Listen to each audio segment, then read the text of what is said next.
Bienvenidos amigos televidentes a Pensamiento Crítico en este miércoles 5 de abril. Por cierto, gracias por la sintonía del día de ayer a Pulso Político, donde analizamos los resultados electorales, la coyuntura política y las previsiones para los próximos 4 años en el periodo 2017-2021.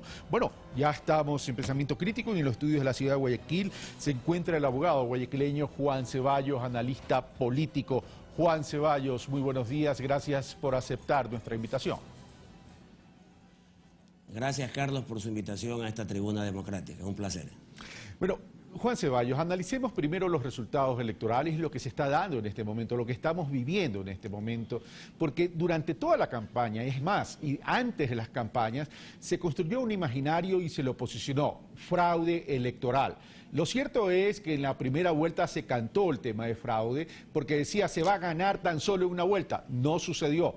Y en la segunda vuelta, hoy estamos, después que se conocieron los resultados oficiales, seguimos con la misma cantaleta, fraude electoral. Parecería que la institucionalidad democrática no se la quiere reconocer y en ese sentido, ¿cuál es la salida? Juan Ceballos.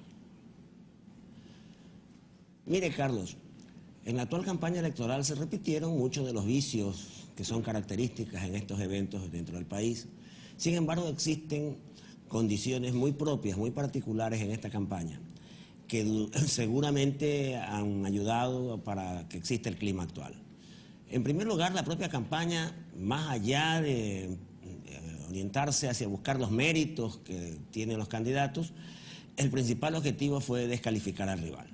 Y en ese sentido, las redes sociales debutaron con un rol estelar, porque efectivamente todo aquello que podía de alguna manera disminuir la imagen del candidato que no era de las preferencias de quienes actuaban en estas redes, era utilizado, a tal punto que llegó la basura a inundar totalmente las redes, lo mismo que los chats estos de los grupos que hay de telefónicos, y eso creó un ambiente de mucha tensión, a niveles incluso en que al principio eran creíbles las noticias que salían, posteriormente había dudas y al final, en un 80-90%, la gente terminó ya no creyendo las cosas que se decían porque realmente se llegaba a situaciones risibles.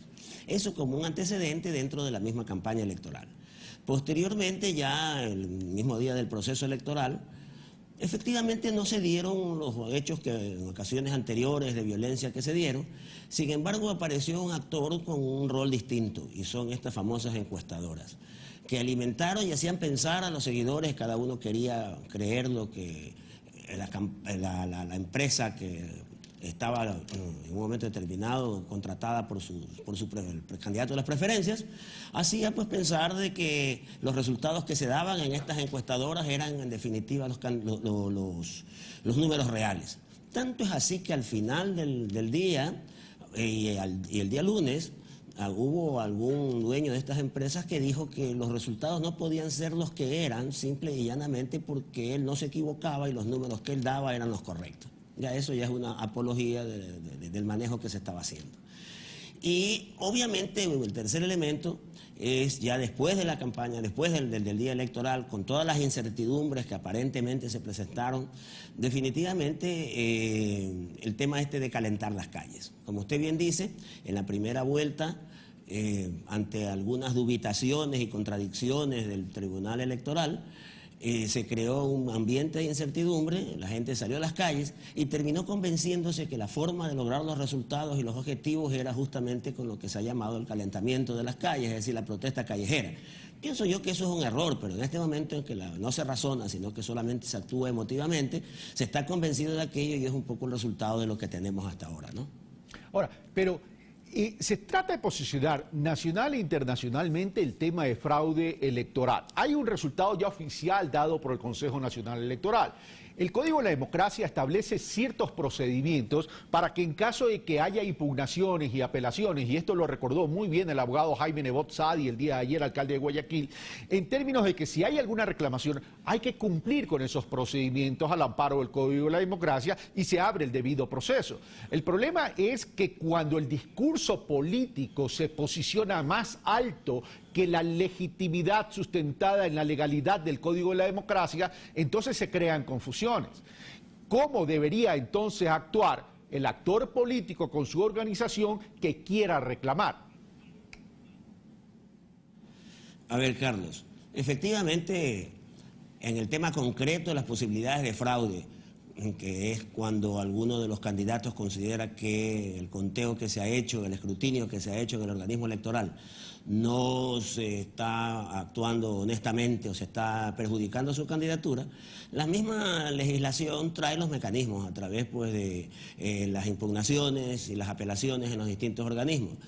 Y así debería ser la orientación por parte de los líderes políticos. Lo que pasa es que nuestros líderes políticos definitivamente en eso, en general, no tienen la madurez suficiente para poder guiar en ese sentido. La teoría del fraude es una teoría que en este concreto caso es una teoría que se viene manejando en todas las campañas electorales. Es una rutina que el perdedor siempre argumentó fraude. Hay un candidato que se ha presentado 4 o 5 veces a elecciones y cada vez que terminaba esas elecciones terminaba hablando de fraude. Los mismos seguidores del abogado Nebot, cuando perdió con Abdalá Bucaram, por lo estrecho del resultado, también se hablaba de fraude. Es decir, no es nada nuevo, sino que el tema se ha incrementado un poco con lo que estamos hablando. Pero como usted dice, existen los mecanismos legales que son bastante simples, como también lo describió con bastante objetividad ayer el alcalde de Guayaquil, ¿no? ¿Verdad? Es decir, más allá de profundizar en teorías informáticas o técnicas, usted al final del día, usted tiene una acta y esa acta usted la contrasta con aquellos números que salen oficialmente para realizar el conteo general en el Consejo Nacional Electoral. Y si usted encuentra que efectivamente hay inconsistencias, que se llama técnicamente acá, si existen inconsistencias, usted tiene la opción razonada de presentar la objeción. Y aquí sí yo quiero puntualizar algo. No hay que engañar a la gente. A la gente no hay que alimentarle falsedades. Lo que hay que hacer es contrastar y si encuentra usted las irregularidades que considera que lo están perjudicando, usted tiene que someterse al proceso normal, que es la solicitud de la apertura de las urnas. Pero no es que se abren todas las urnas. Se abren justamente aquellas urnas en las que se demuestra que efectivamente pudiera haber la posibilidad de alguna distorsión en el resultado. Y ahí sí yo creo que hay que apelar más a un tema de responsabilidad. Veía yo al prefecto de una de las provincias de la Sierra diciendo ayer, si no me abren todas las urnas, definitivamente nosotros no vamos a dejar la calle.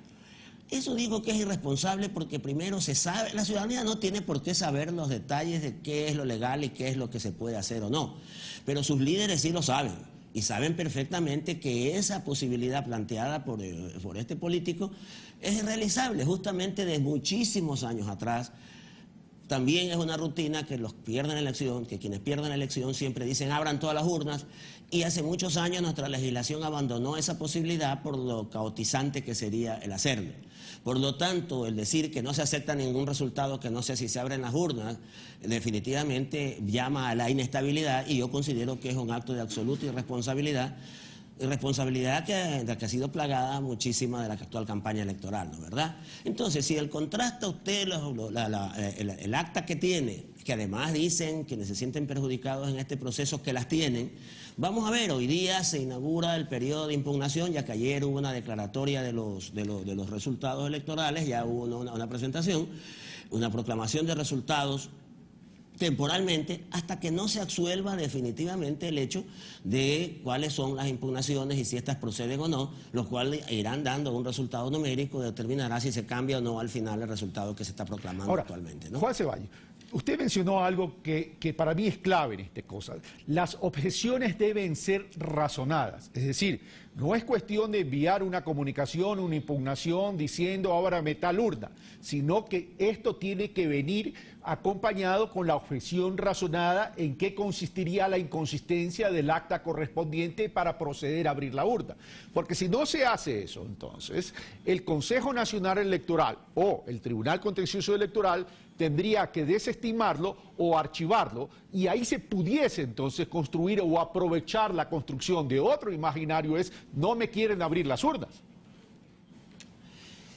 Claro, esa es parte del truco con el que se maneja y a mí me deja pensar mucho en este momento lo que está pasando, porque se ha hablado del fraude y sin embargo hasta ahora no se ha presentado nada, a pesar de que el periodo de impugnación comienza ahora, sin embargo las objeciones a veces se presentan en los conteos que se hacen justamente en las provincias, ¿no es verdad?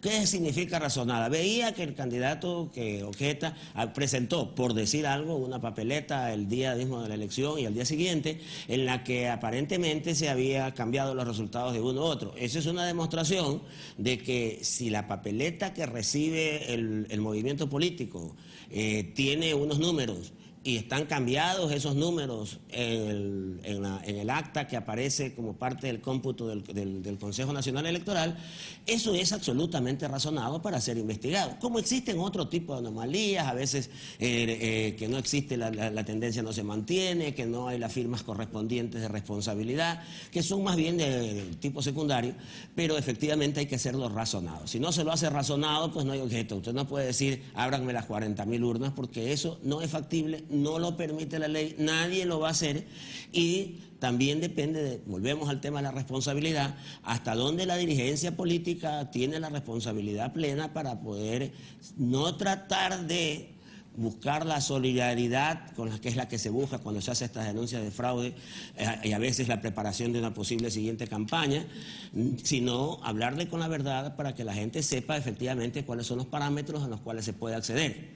Pero cuando lo que uno busca es calentar la calle para a través de ese calentamiento de la calle tratar de forjar un resultado, es un camino no solo no viable, sino que adicionalmente crea un caos y una inestabilidad de la cual efectivamente no creo que se saque nada.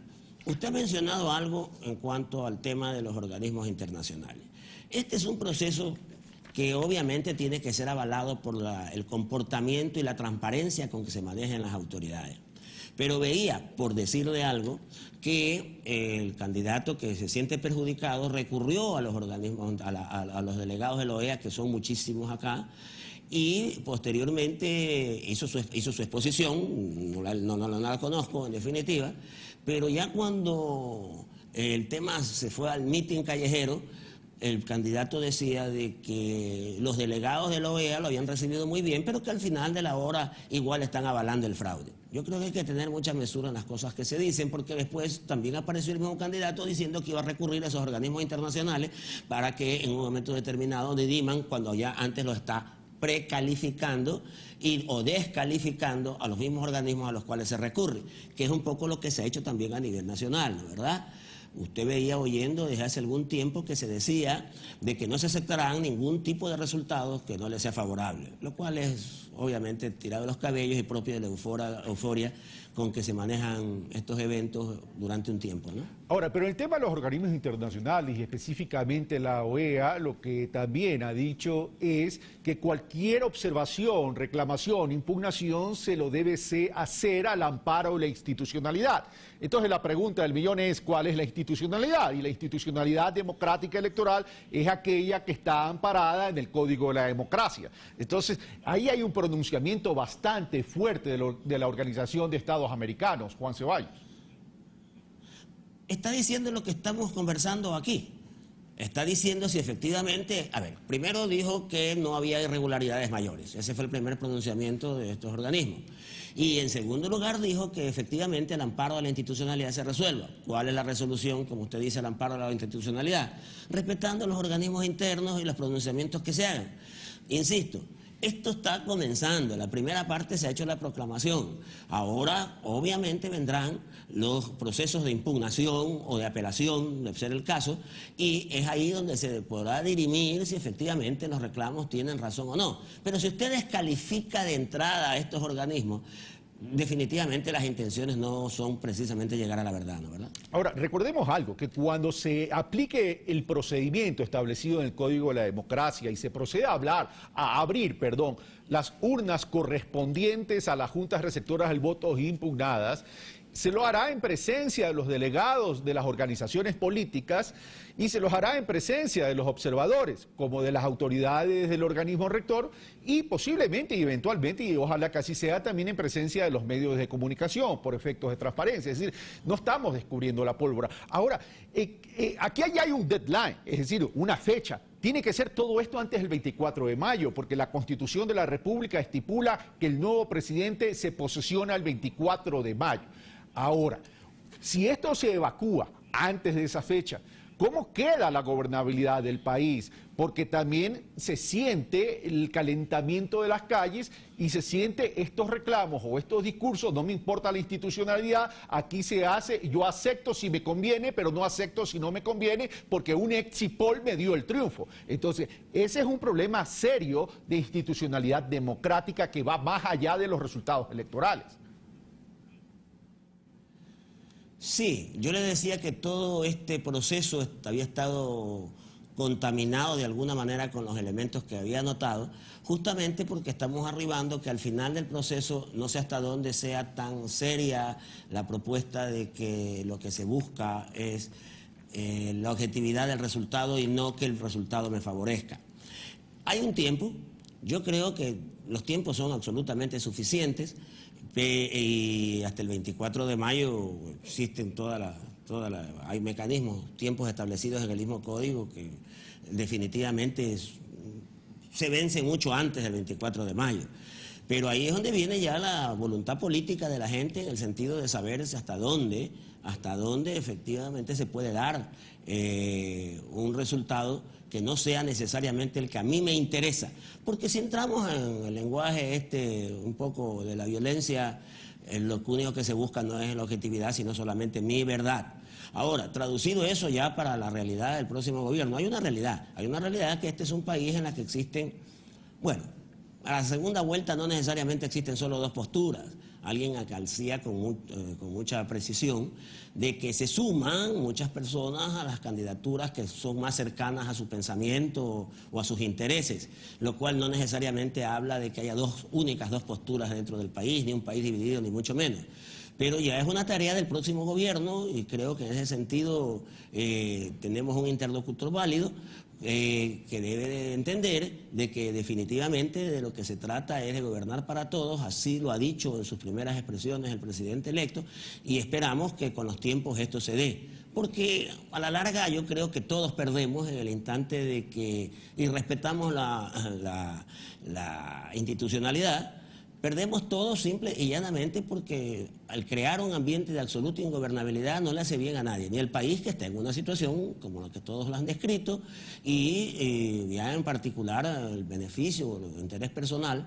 Hay que abandonar un poco esta situación de violencia. Yo siempre he dicho que la violencia es el lenguaje de las bestias y obviamente no tenemos como a este momento la sociedad mismo no está para sino unir esfuerzos y avanzarnos, ¿verdad? Yo quiero dejar en claro algo, Carlos.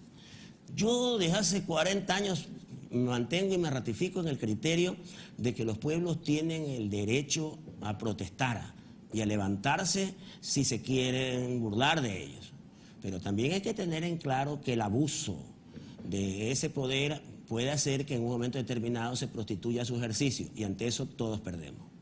Juan Ceballos, muchas gracias por estar con nosotros. Gracias a usted, Carlos, muy amable. Muy amable a usted. Bueno, vamos a hacer una pausa y regresamos. Por cierto, al finalizar Pensamiento Crítico, haré un comentario en relación a un mensaje que me llegó el día de ayer. Venimos de inmediato.